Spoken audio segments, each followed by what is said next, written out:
Bonjour à tous, bienvenue dans votre édition régionale de la mi-journée. En voici les titres. Journée nationale du sommeil et gros plan sur l'apnée du sommeil qui touche 7% de la population en France. Ce trouble et bien d'autres sont étudiés à Rouffach, un des 50 centres français du sommeil. Dernier grand meeting de la campagne des régionales en Alsace, c'était hier soir à Strasbourg, celui de l'UMP, avec en tête d'affiche le Premier ministre François Fillon. Après les pizzas, les pâtes et les plats chinois, voici le couscous à emporter. Un restaurateur strasbourgeois s'est lancé dans l'aventure, misant sur le côté diététique du plat oriental. Ce vendredi est donc la 10e journée nationale du sommeil. L'insomnie touche en France 20% des adultes. Parmi les différents troubles, il existe l'apnée du sommeil. Denis Perrin en souffre. Il est suivi dans une unité spécialisée du centre hospitalier de Rouffach, car des traitements peuvent améliorer les conditions de vie. Anne-Laure Herbet, Vincent Digue. Denis Perrin serait un quinquagénaire heureux si ses nuits étaient aussi belles que ses jours. Depuis 6 mois, il se réveille davantage fatigué qu'il ne s'était couché. Disons, ce qui a décidé à consulter, c'est ma femme. Elle n'arrêtait pas de m'engueuler le matin. J'en ai marre de te réveiller la nuit. Moi, je ne dors plus. Elle vous réveillait? Elle me réveillait, oui. Elle avait peur? Qu'est-ce qui se passait? Elle avait peur parce que je ne respirais plus, quoi. Des troubles du sommeil qui augmentent avec l'âge. Les personnes avancent en âge, parfois ont besoin de moins de sommeil. Parfois, leur sommeil devient moins bon. Il y a plus de micro-éveils pendant la nuit. Il y a moins de sommeil profond. Il y a moins de sommeil. Est-ce que vous connaissez le traitement actuel des apnées de sommeil? Moi, j'ai un collègue là, qui a des apnées du sommeil et apparemment, il aurait une machine pour dormir, quoi. Mais avant la machine, il faut tester le sommeil de Denis, quantifier le nombre d'apnées qu'il effectue par nuit, c'est-à-dire le temps où il cesse de respirer, et cela passe par un appareillage complet et complexe. On va fixer l'ensemble des capteurs qui vont permettre de suivre l'enregistrement de sommeil, donc les signaux qui vont, l'électroencéphalogramme, le mouvement des yeux, le tonus musculaire à la hauteur du menton, la fonction cardiaque et la fonction respiratoire. En bref, le moindre mouvement de Denis sera analysé de manière à adapter le traitement. Un traitement contraignant puisqu'il devra, pour l'aider à respirer, porter un masque relié à une machine, et ce chaque nuit jusqu'à la fin de sa vie. Vous êtes prêt à accepter ça? Oui. Si déjà ça vous permet de mieux dormir? Oui, surtout ça, oui. De bien dormir. Et surtout si ça peut soulager votre femme aussi? Voilà, surtout ça aussi, oui. C'est parti pour une nuit d'analyse, et on a du mal à le croire, mais il paraît que l'appareillage ne gêne aucunement le sommeil du patient. Et l'on reparle de la grippe H1N1, mais cette fois-ci pour demander des comptes. 22 grandes villes de France, dont Strasbourg, ont envoyé leurs factures à l'État. Par la voie de l'Association des maires de grandes villes de France, il est donc demandé à l'État de rembourser les frais de vaccination contre la grippe A, y compris les frais de personnel. Strasbourg demande 36 000 sur les 100 000 euros dépensés pour la vaccination.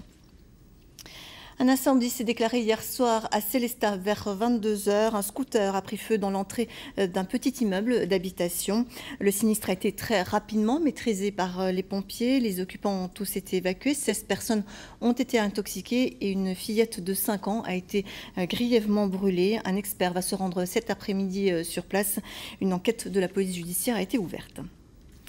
La campagne des régionales avec hier soir à Strasbourg le dernier grand meeting de l'UMP. Et pour ce scrutin régional, c'est bien une personnalité nationale qui était en vedette. Le Premier ministre lui-même a fait le déplacement. François Fillon venu mobiliser les abstentionnistes qui feront peut-être la différence dans les votes de dimanche. Daniel Léonard, David Meneux. Une salle chauffée à blanc pour accueillir François Fillon, venu soutenir Philippe Richert dans cette dernière ligne droite avant le second tour. Sur scène, tout ce que la majorité alsacienne compte de grands élus et une tête de liste régionale qui fustige d'emblée l'alliance de gauche, soupçonnée de ne pas soutenir l'aéroport d'Ensheim. Comment pouvez-vous, chers amis, considérer que Strasbourg peut être capitale de l'Europe, que Strasbourg peut faire valoir ses atouts, que l'Alsace entière puisse continuer à rayonner si l'on commence par supprimer l'aéroport qui permet de desservir la capitale? De son côté, François Fillon a longuement plaidé pour la politique nationale menée depuis 2007, maîtrise des dépenses, politique industrielle, lutte contre l'insécurité, sans oublier d'ironiser sur les fusions de listes. La vérité, mes amis, c'est que ces alliances de circonstances, ces coalitions débouchent toujours sur le même résultat, c'est-à-dire sur l'immobilisme. pendant les 4 années qui vont venir, si par malheur, cette majorité l'emportait ici en Alsace comme dans d'autres régions françaises, je peux vous dire ce qui va se passer. Ils vont passer énormément de temps à discuter entre eux pour finalement décider de ne rien faire, parce que c'est ce qui dérange le moins.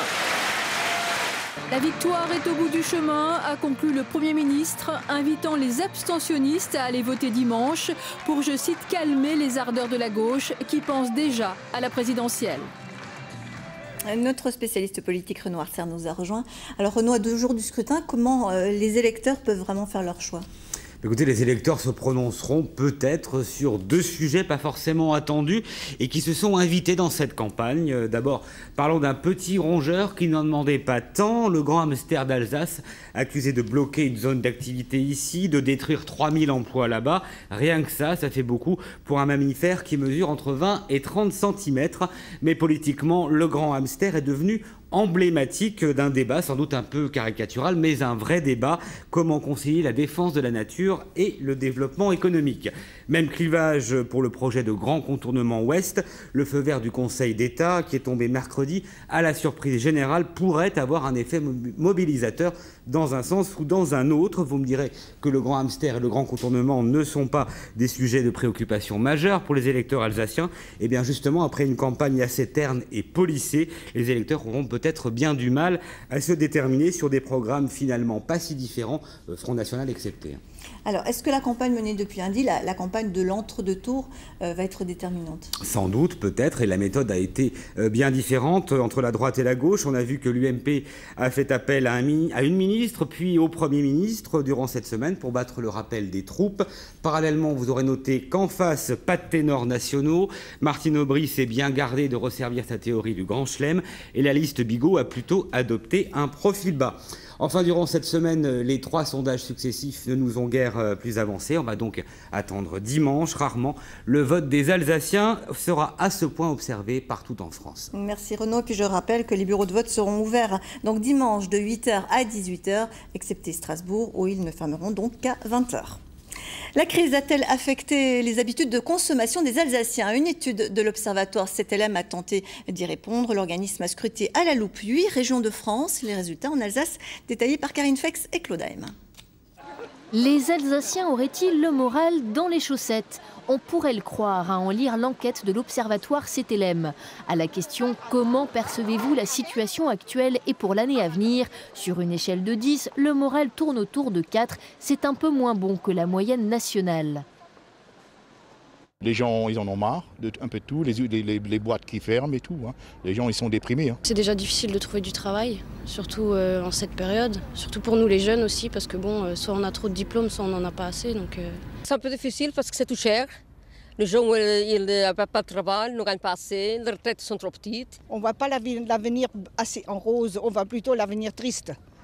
Un peu déprimés, les Alsaciens avouent à 76% que la crise va modifier leurs habitudes de consommation, contre 73% en France. Ils seraient des champions des achats d'occasion, livres, vêtements, voitures, et auraient davantage l'intention d'épargner. 31% de oui contre 30% au niveau national. La crise a laissé des traces, elle inquiète beaucoup, on a un chômage qui reste à un niveau élevé et que dans ce contexte difficile, les ménages se disent que c'est important de reconstituer une épargne de sécurité, une épargne de précaution.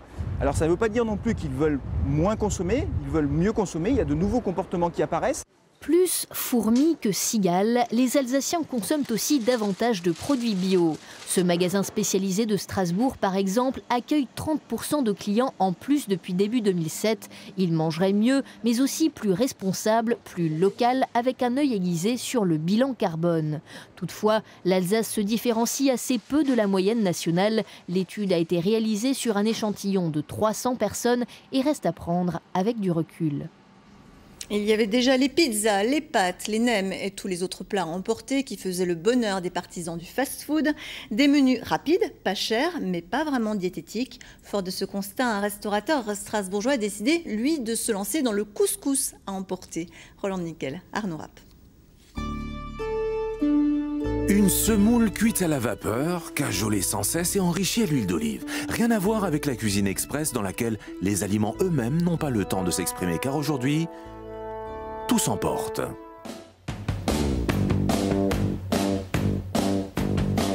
En attendant la choucroute express en barquette, voici le couscous à emporter. Cet ancien restaurateur de la Petite France a voulu répondre à la tendance fast-food du moment. Le gras et le sucre en moins. Ça donne Couscup, un produit maison dont le prix est aligné sur les sandwichs, hamburgers et autres nouilles à emporter. Je veux démocratiser le couscous. Il faut que ça soit à la portée de tout le monde, monsieur tout le monde. Il a envie de déguster son couscous en 5-10 minutes. Voilà. Dès les premiers jours, le profil d'une nouvelle clientèle se dessine. Elle est plutôt jeune, lycéen ou étudiant. Et visiblement, la gastronomie orientale, prise sur le pouce, correspond effectivement à une attente. C'est vrai que par rapport à tous les sandwichs et tout ce qu'on peut trouver ailleurs quand on est étudiante et qu'on n'a pas le temps de manger, des fois à midi, c'est pas cher. Ça attire beaucoup les clients parce que pour 4,80 € un couscous au poulet, je sais pas, je trouve ça bien. Surtout qu'il y a plein de jeunes autour. Qui aurait pu imaginer un jour qu'entre la malbouffe et le stress, la solution était dans le couscous? Rendez-vous très prisé, le salon Modes et Tissus de Sainte-Marie-aux-Mines a ouvert ses portes hier. Plus de 10 000 visiteurs y sont attendus toute cette fin de semaine. Des visiteurs qui pourront notamment admirer le travail d'une jeune créatrice de Mulhouse, Alexandra Bucure, Mélinda Trochu. Entre couture et création, il n'y a qu'un pas que Julie Lacour a franchi. Sa marque de fabrique crée des pièces uniques à la main, des pièces non pas à la mode, mais inspirées. C'est vrai que je pique un peu à droite à gauche. En fait, on peut dire que mon style, c'est un peu un mélange autant de bohème des années 20, des années 70 et puis des voyages. Donc ça fait un truc, c'est un peu... Voilà. Créé il y a 2 ans, Sans foi ni loi a connu des débuts difficiles. Se faire un nom, trouver une boutique, des financements, pour Julie, ce fut le vrai parcours du combattant. Aujourd'hui encore, la lutte n'a pas cessé. Il faut toujours batailler pour trouver des expos, pour ne pas se faire oublier, parce qu'en général, on est dans son petit atelier et on est plus créative que commerciale, donc c'est pas évident. Donc, voilà. Et puis c'est vrai que vu que c'est des pièces uniques, ça marche beaucoup au coup de cœur. Donc il faut trouver la cliente au bon moment. Alors, pour s'en sortir, Julie court les salons de mode. Ce week-end, c'est celui de Sainte-Marie-aux-Mines. Ici, elle est une habituée. C'est vrai que sans ce salon, et on est beaucoup de créatrices dans ce cas-là, les fins de mois seraient encore plus dures, on va dire. Sainte-Marie-aux-Mines, un bon coup de projecteur sur la marque et sa créatrice, d'autant qu'ici, plus de 12 000 visiteurs sont attendus. À suivre, le feuilleton random de la semaine, puis l'édition nationale du 12-13. Retour de l'actualité régionale ce soir, 18h45. Vos éditions locales de Strasbourg et Haute-Alsace. À 19h, vous retrouverez Grégory Fraise. Très belle journée à tous, très bon week-end. Au revoir.